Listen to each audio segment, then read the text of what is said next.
So as you know, Drew, we've gotten a lot of comments over the last year about how skinny I am. We have. That's such a weird way to start an episode. Have you all noticed how skinny I am? Do I look good in these jeans? No, but seriously. So over the past year, dozens and dozens of people have commented and asked about the health journey I've been on. For those of you who have been longtime fans, who've been around for many years, you know that I used to be a little chunky, little bit of a fat fuck, if we're being honest. I'm not going to sugarcoat it. I did plenty of sugarcoating in prior years. I have lost almost 60 pounds in the last 4 to 5 years. That's 30 kilos for non-Americans. I went from over 40% body fat, which is very you're in the red zone in terms of body composition health-wise, to under 20% body fat. My biomarkers are the best that they've ever been in my life. I've been on a very long and intense health journey over the last 5 years. A lot of readers and viewers and listeners have noticed. A lot of people have asked about it. I want to preface this episode by saying I'm not a fitness guru. I'm not a nutrition expert. I'm just a guy who was horribly unhealthy for most of his adult life. I fought tooth and nail to get my shit together over many, many years. I tried a lot of things. Most of them didn't work. And so I just wanted to take an episode to talk through the psychological process that I went through, as well as the things that I did. There's no diet here. There's no exercise routine. There's no hot fad secret process that did anything. This was a long, arduous process. People keep asking me oh my God, you look amazing. What did you do? And my answer is I did 25 different things over 4.5 years, and half of them didn't work. So I don't know how to answer that question. So this episode is my attempt to answer that question, to be very open and honest about this side of my life and the things that I've learned, and hopefully give the listeners some psychological tools to approaching their own health and fitness in their own life and just have more practical success with it. So that's what we're doing here. Cool. Well, yeah, I think a really good place to start this, Mark, is if you would kind of give us a background on how you got so unhealthy to begin with. Where did that start? How did that happen? What were some of the processes that went into that? Oh, well, first of all, I'd like to apologize to my mom and dad for what I'm about to say. This whole podcast is one big apology to your parents. Yeah, sorry, actually, Mom and Dad. I mean, look, I grew up in Texas in the 80s. Mm. I think my mom thought Fruity Pebbles and Cocoa Puffs was healthy. Right. That's what you're supposed to give your kid. And Domino's Pizza was a normal dinner. They call it the SAD diet, standard American diet. Mm. I grew up with zero nutritional knowledge, eating tons of processed crap. For pretty much my entire childhood, I was a little bit overweight or out of shape. I was never athletic. And then once I got into my adolescent years in my 20s, I started drinking a lot, partying a lot, traveling a lot, working a lot, never took care of my sleep, never paid attention to what I was eating, drank all the time, and I basically exercised just enough to keep myself thin enough to remain attractive to the girls I was dating. And that was the entirety of it. I had no strategy. I had no long-term goals. I had no fitness regimen or long-term plan. It was just I gained a few pounds. Let's go run a bunch so I can keep drinking and going out. And you were able to, that worked for you for I mean, in my 20s, yes. Yeah. So I had enough of a metabolism that worked until it didn't. And common story. Yeah. Yeah. So this funny thing happens is you age, and as you age, your body starts telling you, no, you can't do that anymore. So once I got into my 30s, the metabolism slowed down. The wear and tear that had developed on my hormones, on my organs, on my metabolism, it all started to come to a head. Probably over 50 pounds. From 30 to 35, I gained over 50 pounds. I was already technically overweight, and then you just add another 50 pounds of body weight, probably all fat on top of that. So by the time I was in my mid 30s, I was, by a clinical definition, obese and in bad health. Yeah, and that was due to lifestyle for the most part. I know you were working a lot, you were traveling a lot. Was it mostly lifestyle stuff at that point? Do you feel was there any indication that it was something bigger at that point? So that's what triggered all of this. In 2018, I was working on 2 books at the same time. Don't recommend that. I was probably 235 pounds, something like that. Stressed out of my mind, drinking 3-4 Red Bulls a day, eating burritos and pizzas for every meal. And I started having chest pains. And I have a history, my family has a history of heart disease. And so I freaked out. I went to a doctor, got all the heart scans, chest scans, all the stuff that they do. And everything came back clear, but doctor sat me down and he was like, by any chance, have you been stressed lately? And I was like, oh God.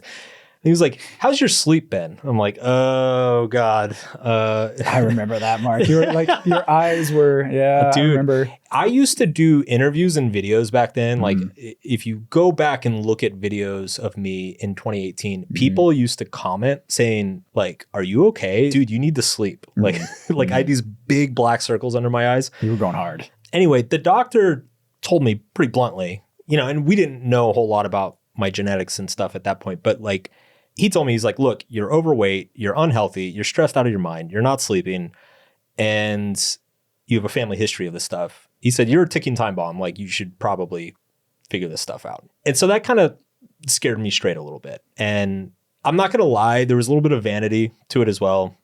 I finished my book, Everything is Fucked, a book about hope, end of 2018.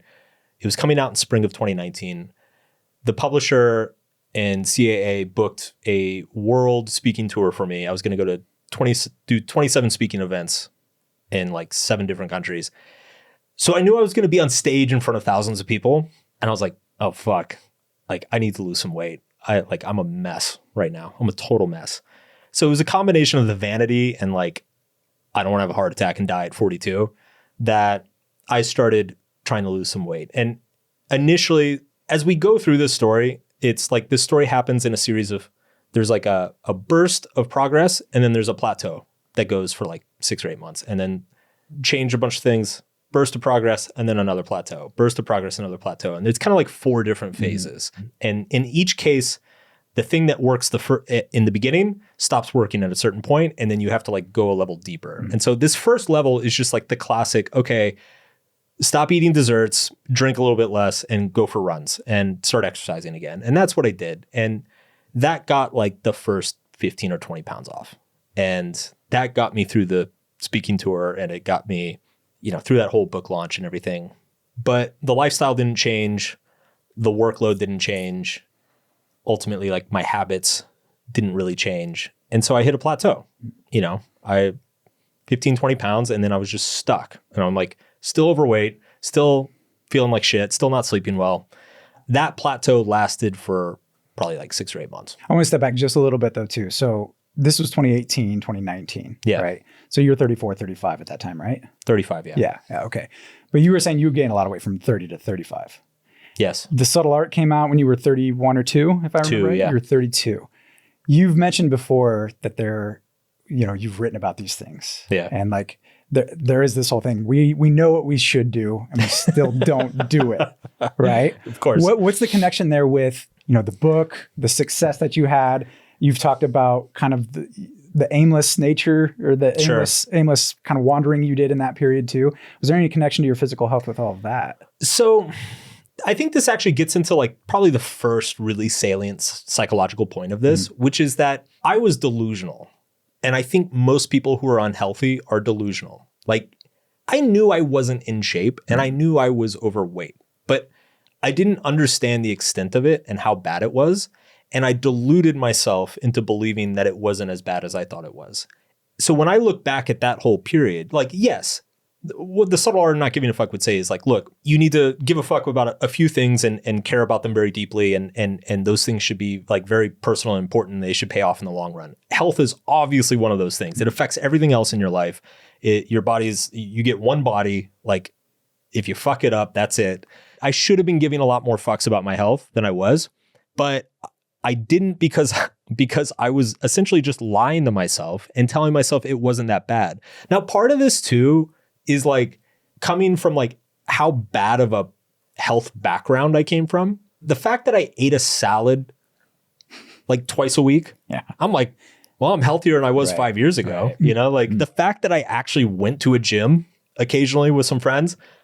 I'm like, well, I'm exercising. Like I didn't do that 10 years ago. So in my head, I'm being healthy because my bar was so low and my expectations were so low. So part of it is just like a complete ignorance of what a healthy lifestyle actually looks like. And then part of it is delusion. It's just lying to yourself and being like, it's not that bad. I can have another burger. Yeah. Now I was shocked, like when I was doing some research for this too, and you go on YouTube or whatever, and people are giving their transformation stories, weight loss stories and everything. And, they'll be severely overweight, pre-diabetic or diabetic, all sorts of health problems. And a lot of them say, I'm not that unhealthy. Yeah. It's insane.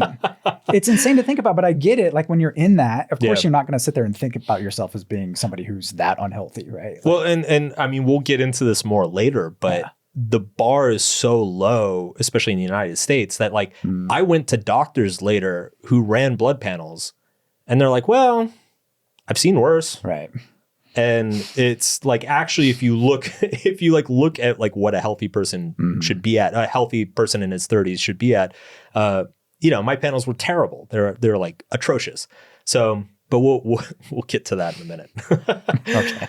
When you first started out, was there anything that you thought this is definitely going to work and it didn't, or vice versa too? Like what early on in those early stages, what did you find was most successful for you? The one thing that is good about me is that I'm able to endure a lot of pain. And so some friends of mine got into CrossFit and I joined a CrossFit gym because I was like, well, if I'm going to work out, I might as well do the hardest workout possible.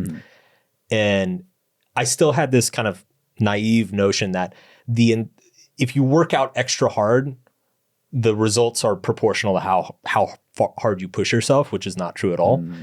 So I started going to this CrossFit gym and just like murdering myself multiple times a week, just destroying my body. And then of course going out and having like a 4-course meal and drinking a bottle of wine and going to an after party and drinking cocktails and fucking sleeping till noon, know? So like undoing all of the positive work that I was doing at the CrossFit gym. So I think that's a very common newbie mistake that people make is they're like, oh, if I want progress faster, I just have to suffer more quickly. And it's a consistency thing. It's a compounding thing over a long period of time. No. Yeah. Yeah. I've been doing CrossFit too. And it definitely like when, I'll intentionally like reduce my weight that I do or reduce the intensity of the workout. Cause I know I'm like, it's more about the consistency. Just show up. That's what I found too. Yes, definitely. For sure. Yeah, for sure. Yeah. Okay. So that was kind of the first phase. What was the second phase you kind of got into, or what was the next phase that you found? So we get to like into 2019. I've been trying to lose weight for over a year. I lost 15 pounds in like the first 4 months and then nothing for the 8 months after that. And I was stuck for so long and so frustrated that I finally had the humility to say, I clearly don't know what I'm doing. And the things that worked in my 20s are not working anymore. So I hired a coach. And shout out to Dan Go. He's become a big influencer on the interwebs. Dan changed my perspective on a lot of things. The first thing was the consistency thing. He was actually the first person who told me, he's like, you shouldn't be sore after workout. Because if you're sore, that means you don't have energy to work out the next day. Like it's better to have like light workouts consistently than to go fucking kill yourself and then just be dead for 48 hours afterwards. But the big thing that Dan did for me is he got me on tracking. It seemed like such a minor, obnoxious thing. I was like, okay, I hired this guy. He's gonna make me do all these apps and shit. And like, I guess he wants to just make sure I'm doing the thing. I had no fucking clue how big of a deal tracking is. It's a complete game changer. And this is why. The first reason is that it actually allows you to spot your own bullshit. So there were so many times in the past that I would like go to a restaurant or something. I'd order a salad. And in my head, I'm like, well, it's a salad, so it's healthy. I didn't think about the ingredients. I didn't think about how it was made. I didn't think about what was in the dressing. I was just like, well, it's a salad. It has grilled chicken. Like, it's healthy. When you actually have to sit down and start tracking every ingredient, you start realizing like, oh, well, that dressing has a shitload of sugar in it. And, there's about there's like a cup of bacon thrown on top. There's 2 ounces of cheese thrown on top. there's like 3 eggs in it. Like, oh my God, that salad is fucking 1,200 calories. Like it is pure calories. And the eye-opening way that, between understanding what's in the food and then also understanding situations where, in the past I would lie to myself and be like, I ate light today. I could have a snack, or I can go have a dessert, or I can go out with some friends and have a couple drinks. You open that app and you're like, oh, no, I can't. I can't have a snack and I can't go have some drinks. That sounds torturous to some people, I imagine. Some people hate it. Like my wife. What is it with the tracking with you that you like so much? I don't like it, but if I were to like list and order the things that had the greatest impact, it was one of the most impactful things for me, just because I am really good at lying to myself. That is something I discovered through this whole process. I am an excellent bullshit artist to myself. Like I can convince myself of fucking anything. And when that tracker doesn't lie, it just stares you back at in the face and is like, nope. 2 chocolate brownies are still 2 chocolate brownies. Like, it doesn't matter if they're gluten-free, dude. Like, you're eating a shitload of sugar. It's one of those things, it's not pleasant, but it is necessary and honest. And it's a good practice because it in the process of doing it, it forces you to learn about food. You learn how many calories each type of food has. You learn how much protein is in each cut of meat. You learn which vegetables are super starchy and which ones are not. You start learning like what has sugar in it, what doesn't, which dressings are good, which ones are not. These are all things that I had no clue, absolutely zero clue. But just through the process of tracking for multiple years, it forced me to.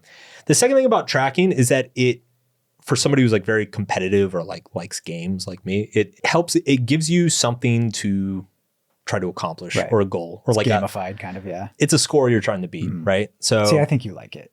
I think that's why you like it. It's a game to you, and I think you do actually like it. With the workouts, for sure, dude. Yeah. Like I fucking love, like one of my favorite things is to go into the gym. I did it this morning. Go to the gym, look at what I squatted last week and be like, I'm going to do one more rep than that. It gets me fired up. It really gets me fired up. But again, if you don't track your workouts, you can't have that experience. You like, you just kind of wander into the gym. You're like, well, I squatted last week. I guess I'll squat this week again too. There's no framework that you're working within or clear goal that you're chasing after. So tracking was huge, and that had an immediate impact. It unlocked kind of the next jump in progress. I probably lost another 15 or 20 pounds that year. The pandemic made it easier. It removed a lot of the lifestyle obstacles. But then, jump about 6 or 8 months after that, I kind of got down to a healthy weight for the first time in probably 7 or 8 years. And Dan said, okay, this is great. Like, why don't we focus on adding some muscle and not cut the calories so low? Like, eat at maintenance or maybe a slight surplus. And that switch over combined with the pandemic, everything opening up from the pandemic, the lifestyle coming back, the travel coming back, going out, seeing friends, all this stuff. I ended up putting most of that weight back on. And you were living in New York at that time? Is yes. That right? Yeah, I was still in New York. And that weight came back fast too. Like that, I think I gained like 16 or 17 pounds in like 3 months or something. Like it was. That's got to be just demoralizing. It sucks. Yeah. I've never had to deal with that. I've been fortunate, I think, genetically or whatever. Yeah. Just never had big swings in my weight, but especially after you've worked so hard to put that. And that's a very common thing that people see too. Absolutely. It's like, I believe if you look at the data behind the average diet, it's actually negative progress because even people who lose weight, they put more back on afterwards. It was demoralizing. It sucked. It really sucked. But it forced me to confront a couple like really necessary questions. The first and biggest one being lifestyle. I had to have some like really hard questions with myself of like, you can't keep going out as much as you're going out. You can't drink as much as you're drinking. You can't eat whatever the hell you can't eat whatever the hell you want. Like even if it quote fits your macros, right? Like I started to notice at this point, I had been tracking long enough that I had noticed that like sugar fucks me up. Like even if I'm not eating an excess of calories, eating a bunch of sugar, I wake up and I weigh more. the next day. It like undoes 5 days worth of progress if I go out and eat a bunch of sugar. Same thing with alcohol. You know, even though my calories are within the right range, I put on weight that week. And so I started to like just notice some like really basic things about my metabolism, which is that not every calorie is created equal. Like some stuff affects it. There's like, it creates knock-on effects or chain reactions within your body, and that you have to be aware of that stuff. Like you have to pay attention to it. So that coincided with the move to LA. And I've talked quite a bit about how having a healthier lifestyle out here is just so much easier, and how much of a game changer that's been. Not going out all the time, not drinking all the time. Had a gym at home, which was amazing. Now I have no excuse to not work out. The lifestyle stuff had to get kind of fixed in that period. Does having a home gym, is that, bro, you really like that? Really? Dude. Because I've tried that before too. And I've just, really? like I needed to leave for some reason to work out for some reason. I don't know why. Oh my God, it's a game changer. Really? Because you have no excuse. You have zero excuse. Like it's like staring. Those weights are staring at you. Yeah. You know, like it's a busy day. You're sitting around. It's like 7 p.m. after dinner. You're like, I didn't work out today, but I don't want to get in the car and drive down there and all this stuff. Like you can kind of talk yourself out of it. When you have a home gym, there's no excuse. Yeah. It's like, dude, it's right there. Like get your shit together. I do notice that if I don't get my workout in like by midday, it's a real struggle. Yeah. It's like, go pick up the weight. Okay. You know, I also like it too, because it's sometimes I'll just like walk by and I'm like, I wonder how many pull-ups I can do. just pump out a couple of quick curls. Yeah. Totally. I totally do that. I don't know. Like I'll literally be walking through my house and I'm like, let's do some goblet squats. Let's just see let's see if I can do 15. Like, okay. So but environmental setup, that's like a really big one. Dude, that's a big one for everybody. Environment matters so fucking much. And this like we talk about this a lot, you know, in the pod and in the books and everything. Like we like to think that it's about willpower, it's about discipline, it's about staying fucking hard. Dude, environment, it's such a huge factor. Yeah. The place you put yourself in, the things that are in your house, the people you surround yourself with, it has as big of an effect as anything else you do. Right. Honestly, getting out of New York was like I think it was crucial for me, because so much of my personality is just, I want to do the things, right? And when you put me in an environment where the things to do involves consuming stuff, I'm going to go consume the stuff, right? Whereas like here, I'm in an environment where the things to do are all very physical and healthy and outdoorsy, and, you know, the people you're hanging out with are super healthy, and it's the peer pressure is positive. Does the environment change the motivation too? Now you said when you started out, the motivation was really kind of your vanity. I want to lose weight. I want to look better, that kind of thing. How has your motivation changed over those periods? Does the environment influence that a lot too, do you think? Have you found less superficial motivation, I guess? Yeah. And how much does that matter for you? I think the environment has made it more fun. I tend to associate exercise today more with just being enjoyable. Okay. And I think part of that is just doing it long enough to like see benefits and get the satisfaction and know how good my body feels when I do it. But part of it is like, I'm in an environment where like, dude, like half my friends out here, the thing we do for fun is hike, surf, or go to the gym. Like, go for a run. Like those are like the things you do with your friends here. Saunas and all that. Yeah. Saunas, cold plunges, all that shit. And it's, so yeah, I mean, it's the old fire together, wire together. Like you start associating physically strenuous activities with fun, like socially rewarding, entertaining, enjoyable things. At this stage, it was just very much like physically, I am starting to feel better than I felt in a long, long time. You know, I was still overweight. I was still technically kind of weak and out of shape, but like at least I wasn't obese. I wasn't just like this exhausted fat kid that I had been for the previous few years. And so yeah, the lifestyle stuff was a game changer. But it's funny because that really, you know, that undid some of the weight gain. But at this point, you know, we're probably early 2022. I've been working with Dan for like 2 years. You just moved to LA. Moved to LA like 6 months. I mean, and at this point, I've been doing everything. I'd cut way back on alcohol. I hadn't quit entirely yet, but cut way back on alcohol. I'm eating right. I'm tracking everything. I'm exercising like 4 or 5 times a week. I'm sleeping really well. I'm not working like a crazy person anymore. And technically, I'm still kind of in the same spot I was a year and a half before. And it started to feel like it felt like I constantly had a headwind. Mm-hmm. And by this point too, I had other friends who lost a bunch of weight or tried to get in shape. And you watch they do it in like 6 months. Right. And you're like, well, what the fuck? Like, why is it so easy for him? Like, how did that, Dan starts posting other clients of his, like, oh, so-and-so lost 40 pounds in 8 months and like so proud of it. I'm like, well, fuck that person. Like, what am I doing wrong? I'm doing everything. I'm literally doing everything. And it was at that point that he was like, hey man, you should go get like real blood work done. Mm-hmm. Like not this bullshit, basic labs at a doctor. They'll just look at it and be like, well, you're not diabetic and you're not dying, so You're fine. Like go find somebody really good. And so at that point I went and found a functional medicine doctor. And for the people who don't know, functional medicine is like, it's more integrative, it's more holistic. They look at the body more as like a system, and it's more about optimization of health rather than just like, well, you're not going to die. So, normal medicine is preventative.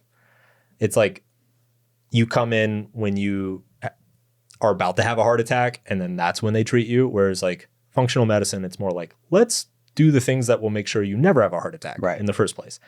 So I went to a functional medicine doctor, did this massive set of blood work, results come back, and the doctor, I remember I sat down in front of her at her desk, and she like held up the results, and it had my birthday in like the top right corner. I remember she covered the birthday, and she was like, how old are you? And I said, I'm 37. And she said, if these results did not have your birthday on it, I would guess that you were 60. Shit. No subtlety there. Yeah, no. And I was like, okay. And she was like, your hormone profile is that of like a 60-year-old man, like a healthy 60-year-old man, but you're 37. So this is not healthy. Right. My testosterone was like 290.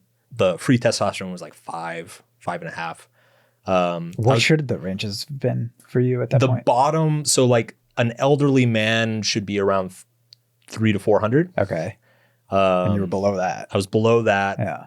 Like a man in his 30s should be like 500-600 probably. Okay. Like double what I was. I was technically pre-diabetic. My A1C was like just over the line. She was like, technically you're pre-diabetic.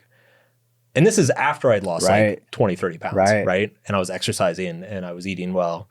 So I was just like, Jesus Christ, man. What did I do? What did I do? Come to find out, I mean, I've since found out there's two contributors to this. One is just the lifetime of eating garbage, horrible lifestyle. The second one is that I have a couple genetic, I just have shit genetics. Like, so I have a thing called hemochromatosis, which means that my blood accumulates a ton of iron. That runs in my family too, actually. Yeah, it's a Scottish Irish thing. Yeah. And if it goes unchecked, like it can cause significant cardiovascular problems. It can cause metabolic problems. So like my iron levels were like 2.5 times the upper limit of what you're supposed to have, which you basically just think about it, just makes your blood super thick and causes a bunch of issues. You really shouldn't drink with that either too. Oops. And the other thing I have is it's a thing called the double E4 gene, which I didn't even know about this. I read Peter Attia's book. Maybe one day he'll come on the pod.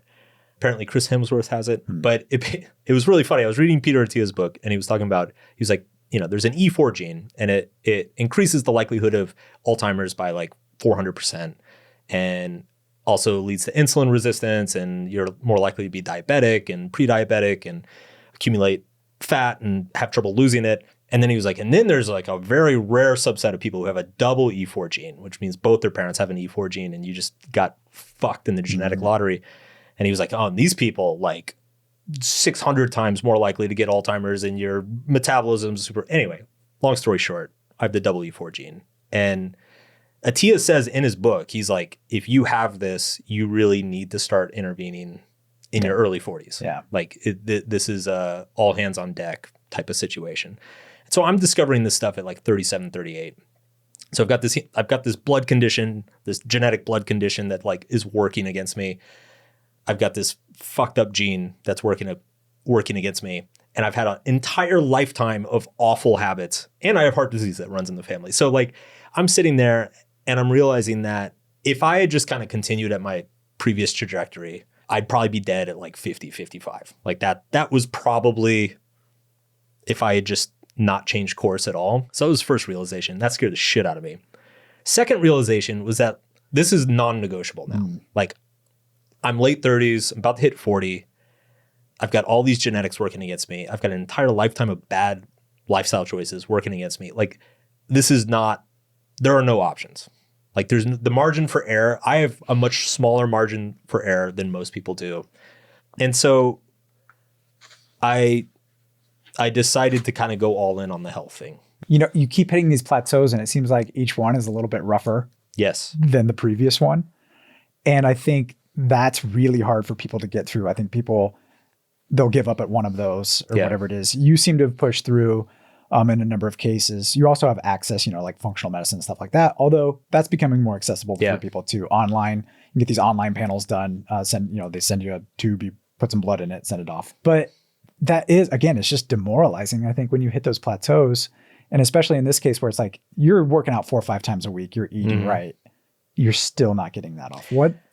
Go into that. That's how do you address that? I mean, there was a lot of periods of like anger, so much frustration. And it gets weird too. You like start getting gaslit by your own body, right? Because it's like, you know, Dan would have me do DEXA scans every 6 months. And then we would set goals, right? It's like, okay, hey, your next DEXA scan, we're going to try to lose like, 6 or 7 pounds of fat and maybe put on a pound of muscle or something like that. And I'd go and it's like, I would make progress, but it'd be barely any progress. And I was just like, what am I fucking up?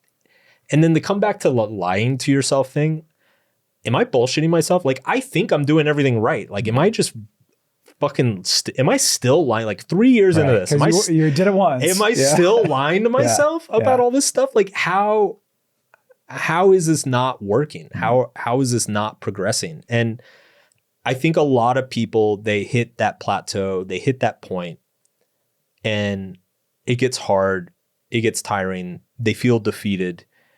And I think at that moment, it's really important, like what story you tell yourself. And I really think this is where the value of the coach comes in, right? Because if I had been alone, I'd probably be like, well, yeah, I tried. It just didn't work. That didn't work. Maybe I go try another thing a year from now. The coach has the perspective to say like, wait a second, you're doing a lot of the right things. Like, let's look at something else. Like, don't give up yet, right?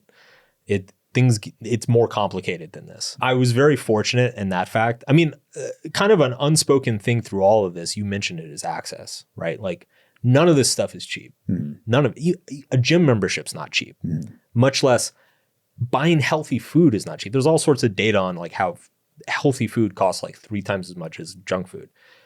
Healthy food's not cheap. A trainer or a coach is not cheap. Getting lab work done is not cheap, especially if your insurance blows like everybody in the US does. Right. A functional medicine doctor is definitely not cheap.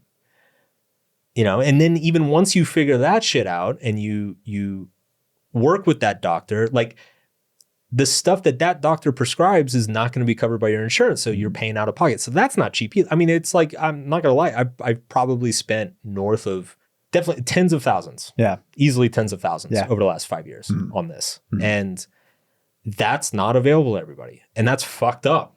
It should be. Right. Right. So I don't know what to say about that, but I do want to be transparent about that this is like definitely a big part of this process is privileged. Well, and there's also we wage moral judgments against people a lot, for their weight or whatever it is. And I think the more I learn about this, and I think you would agree with this too, the more I learn about it, the more I realize how much genetics plays a role and how much we just can't, there's a floor and a ceiling to all of this. How do you think about that now? How do you think about approaching something that's, genetically based now? It's definitely given me a lot more sympathy for people, right? Because you realize not everybody's starting at the same starting line. Definitely. Like and it's also, it works the other way, right? Like I remember reading stories that like there was a story about Allen Iverson who like when he went to the NBA, they put him through a physical. This dude didn't practice, never trained. Notoriously, yeah. And then like they put him in the physical, and part of that was like a VO2 max test. They put him on a treadmill with an incline. They speed the treadmill up, see how long he can go. They said that he went for so long that they didn't actually like, they ran out of measurements. Like he literally broke the test because he just ran on the treadmill for so long. Yeah. And then he came off, and like the doctors like asked him, they're like, "Are you, do you run marathons or something?" And he's like, "Marathon?" He's like, "Fuck that shit." Yeah. Like literally like just went back to the club, started drinking again. Right. So it's like some guys, the same way some people win the talent lottery, some people win the intelligence lottery, some people very physically attractive, some people are born with a great metabolism, very athletic, a lot of natural strength.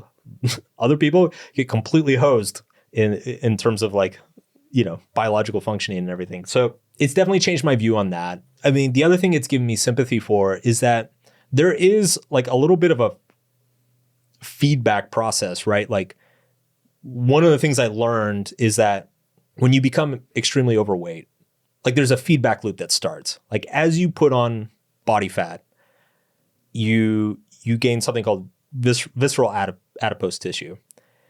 That squeezes your internal organs. It makes them function less efficiently. That creates like a hormonal cascade. So your hormones get worse. Your organs are less efficient, which then causes you to feel less energetic, causes you to feel hungry more often. So you eat even more food, which causes you to gain more body weight, which causes your metabolism and your different organ functions to function even worse after that. And you get caught in this cycle, and like working against that cycle is extremely difficult. So like I discovered that I had something called insulin resistance, which is like my body doesn't produce insulin in the capacity that it needs to. Like if I eat a bunch of sugar or something, like that sugar spike will last in my body much longer than it'll last in somebody else's. And it's just because I've eaten so much garbage over so many decades that I like broke that part of my metabolism. And it is unfortunate that we have a tendency to judge skinny or fat people purely based on like it being a flaw of discipline or a flaw of willpower. I would compare it more to an addiction. Like it's 100%. Yeah. It's akin to, well, I don't know if I want to call it akin to alcoholism, but yeah, it's more of an addiction. And I've noticed myself, like I have a lot of compulsive eating habits that again, I was not aware of until I actually tried to like stop, until I tracked everything and tried to stop. I was like, yeah, I only had 6 chocolates, right? And I like start counting. I'm like, oh fuck, I had 14. Oh God, how did that happen? Like how the fuck? I literally don't remember eating the other 8 chocolates. For sure. You put sugar in front of me and it's yeah, gone now, it's for sure. like, what were your triggers for that? There was like boredom. I know boredom's one for a lot of people. for sure. Yeah. Boredom and anxiety were the big ones. Yeah. Yeah. I ate when I was bored and I ate when I was uncomfortable. Yeah. It was like something to kind of pass the time. I also drank when I was uncomfortable, bored or uncomfortable. Yeah. Those were like. So, okay, what are you doing now? What are some of your health goals now? How are you approaching that? How do you see this whole process at this point? I'm optimizing for longevity. So right now I'm actually trying to add some strength and muscle. I'm officially in my 40s, so I think that's probably going to be the biggest long-term payoff. But it's also just, so at this point it's adding a certain amount of muscle while maintaining a healthy body composition. I have no aspirations. I don't need to have abs. I don't need to be fucking jacked. I'm not like trying to win a bodybuilding competition or anything. It's just like, I just want to be healthy and active and fit, and set up my body in a place that it feels relatively optimal for the long haul. Yeah. You talked about the kind of the vicious cycle of the other way. Do you feel like you've kind of entered into a virtuous cycle now where, you skip a workout and you feel it and you're like, oh, I really need to get back out there. Yeah. Yeah, for sure. You get hooked on the good feelings. It's a different good feeling, but the same way you get hooked on the good feelings of like, I don't know, having a drink or eating, a really good meal, a big meal, you get hooked on the feelings of exercise, being outside, eating super clean. It's like now if I go out and have like a burger and fries, I'll enjoy it, but Yeah. like an hour or two later, I'm like, oh man, I need some vegetables. Like, Yeah. my body, like I can feel my body like craving the nutritional value. So there is another spiral on the other side, but it's hard. Like the compulsive thing, like, you know, I still run into it. I still like we went to a Brazilian steakhouse last night, man. I crushed they're the best. so much fucking steak, so many fried bananas. Oh man, I was going crazy. I was like, man, I need to chill. Like I finally hit a point. I'm like, cut me off. Like just don't let me go anymore. It requires vigilance still, but it's I don't know. I personally, I look back on this period and I just think it's interesting having gone through this process and then like turning around and looking at all the same health and fitness stuff that I saw in the beginning. Like in the beginning, I guess if I were to like summarize how my perspective has changed, it's not about a diet. It's not about a fitness regimen. There's no workout online that's going to solve this shit. It's about habits, lifestyle, environment, and biology. And it's a lot of it is understanding your own biology and adapting to your own biology. It's also psychology, understanding your own psychology, understanding that like, yeah, when I get angry, I soothe myself with ice cream. You know, it's like break that link, like sever that tie that you have in your brain. I think most people have some sort of link in their brain between an unhealthy consumption habit and an emotion that they're trying to avoid in some way. And I think that's a good reason why you don't give a whole lot of specific advice around this, because it's different for everybody, right? And what you do isn't going to work for everybody. And I found that with myself too. Totally. Like I have very specific things I need to do that probably wouldn't work for anyone else. Absolutely. And honestly, like, I mean, the actual workouts themselves, like almost don't even matter. Right. Yeah. You know, it's just showing like, up. Just do something. Yeah. Just fucking be active. Yeah. Like that's really the 20 that drives 80% of it, even if it's just going for walks. Like walking was a huge part of. Getting your steps in. Like steps was a huge part of it as well. But you know, on the food side, yeah, it's about learning yourself. It's about learning your tendencies and habits, what keeps you sane, what sort of patterns your body falls into, how you respond to certain foods. And you really don't learn that unless you're like tracking, keeping some sort of food journal, setting goals and metrics and like tracking them over time. And, you know, measuring yourself. Yeah. Yeah. Well, Mark, you're looking good. You've got tons of energy. Thanks, buddy. Lately. Yeah, no, it's been really, really fun to watch you go through this. And even when it wasn't fun for you, maybe, I don't know. But yeah. I'm glad you liked it. Yeah, it's been wild, man. It's been a wild ride. So, well, that's all I got. Yeah, there it is. Drew Burney in the flesh, in the studio. Obviously, be sure to like and subscribe to the show. We are going to be back next week with a new podcast guest, so stick around.